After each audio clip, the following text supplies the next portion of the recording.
இந்த வீடியோவில் எங்கள் குலதெய்வ கோயில் பொங்கல் விழாவை வந்து பார்க்க போகிறோம். அதுக்கு முன்னாடி என்னோடய வீடியோ நீங்கள் இப்போ தான் ஃபஸ்ட் டைம் பார்க்குறீங்க அப்படின்னா ப்ளீஸ் மறக்காமல் சப்ஸ்கிரைப் பண்ணிவிட்டு பாருங்கள். எங்கள் கோயிலில் நைட்டு தான் வந்து பூஜை எல்லாமே நடக்கும். இந்த தடவை சிக்கு வந்துட்டு எக்ஸ்ட்ரா வந்திருக்கா, நம்ம ஃபேமிலியில் வந்து புதுசாக வந்திருக்கா. அப்பா தான் வந்து கூடவே வச்சு பார்த்துக்கிட்டாங்க பாப்பாவாட்ட.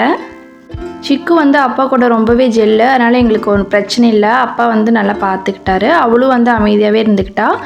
பூஜை முடிஞ்சு சாப்பிட்றதுக்கு மிட் நைட் ஆகிடும். அதனால் குட்டீஸ்லாம் இருக்கனால தக்காளி சாதம் மாதிரி பண்ணிவிட்டு வந்து ஃபஸ்ட்டு அவங்களுக்கு எல்லாமே சாப்பிட வச்சுருவோம்.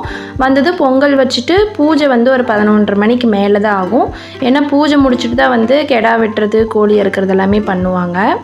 அந்த சாமி வர இடத்துல வந்து எப்பயுமே பார்க்கவே முடியாது, அடித்து பிடிச்சி தான் போய் பார்க்குற மாதிரி இருக்கும். இந்த தடவை அப்படியே கொஞ்சம் கேப்பில் வந்து நல்லாவே சூப்பராக பார்த்தேன். அங்கே பூஜை முடிஞ்சோடனே தட்டில் வந்துட்டு பூஜை சாமான் எல்லாம் வச்சிடலாம் அப்படின்னு சொல்லிட்டு அது எல்லாமே ஒரு பக்கம் வந்து சைடு பை சைடாக ரெடி பண்ணி வச்சிட்டோம். இந்த தடவை கோழி தான் வந்து பிடிச்சிட்டு வந்திருக்கோம்.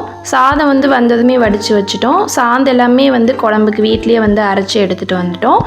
தீர்த்தம் போட எல்லாமே வர சொல்லியிருந்தாங்க. ஃபஸ்ட்டு வந்து கெடாக்கெலாம் வந்து போட்டு அது வெட்டினதுக்கப்புறமா வந்து கோழியை வந்து அறுப்பாங்க. சின்ன வயசில் அந்த கெடாலாம் வெட்டுறாங்கன்னா அந்த பக்கத்தில் எட்டி கூட பார்க்க மாட்டோம். இப்போ வந்து நம்மளே பிடிச்சிட்டு போகிற அளவுக்கு எல்லாம் வளர்ந்தாச்சு.